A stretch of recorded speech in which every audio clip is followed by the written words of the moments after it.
महाराष्ट्र में हनुमान चालीसा और loud speaker विवाद अमरावती से सांसद नवनीत राणा की गिरफ्तारी के बाद अब एक नया मोड़ ले चुका है।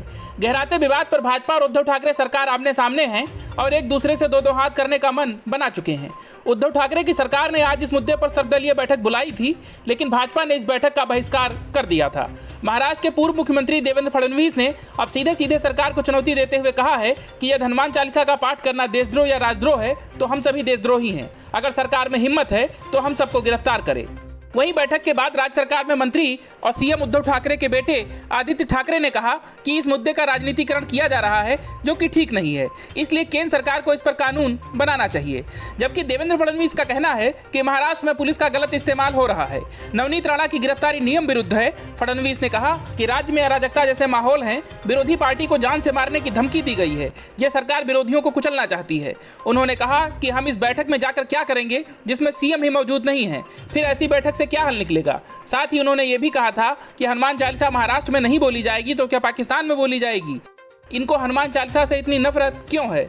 हम सारे हनुमान चालीसा बोलेंगे। अगर सरकार में हिम्मत है तो हमारे ऊपर राजद्रोह का गुनाह लगाकर दिखाएं।